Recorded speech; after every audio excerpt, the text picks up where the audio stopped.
I'm Jamie Snover, and welcome to the Rundown. Here's the last week's scores for fall athletics. Wednesday, the girls' tennis team traveled to Garner, winning 7-2. Volleyball hosted Triple S, winning 3-0, and varsity and JV soccer hosted Rolesville, winning 3-2 for varsity and 4-1 for JV. Thursday, volleyball traveled to Harnett Central, winning 3-2. Friday, varsity football traveled to Middle Creek, one of the top teams in the state, ending with a 56-0 loss. Monday, varsity tennis hosted Knightdale, winning 8-1. Varsity soccer traveled to Southeast Raleigh, losing 2-3. Here's a look at the game of the week. Varsity soccer hosted the Rolesville Rams last Wednesday. With 9 minutes and 56 seconds left in the second half, number 1, Levi Martin, scores the first goal, tying it up 1-1. Austin Stevens scores a goal to take the lead with 8 minutes and 30 seconds left in the second half, bringing the score up 2-1. Number 7, Austin Stevens, scores another goal with 3 minutes and 30 seconds left in the second half after an assist from number 3, Brendan Boyd, to secure the win, ending the game 3-2.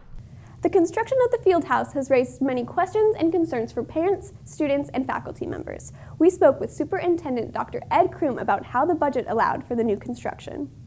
There are two sets of budgets. One is a current expense budget. So that's how I pay teachers out of a current expense budget. Then you have capital outlay budget.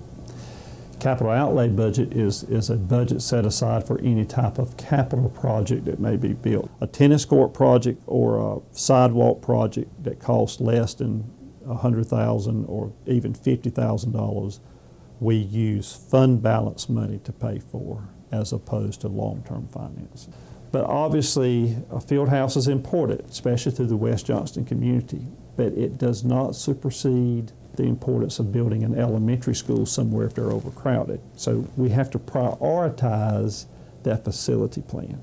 Football coach Tony Satimi discusses how the athletic department will benefit from the field house.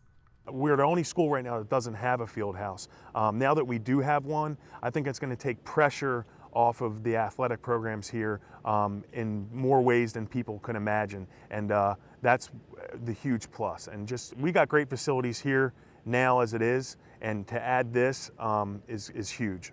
The field house is going to allow us to store football equipment, helmets, shoulder pads in the off season, pads, buckles, snaps, everything that we have as far as football equipment will be housed in there, which is nice. So storage is key.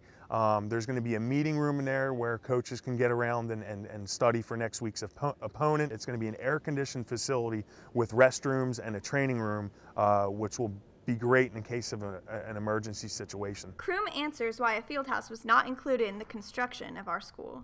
Ever since the school was built, we've had parents say to us, we need a field house because it's not practical for the teams to have to go all the way up to the main building to dress out or what have you.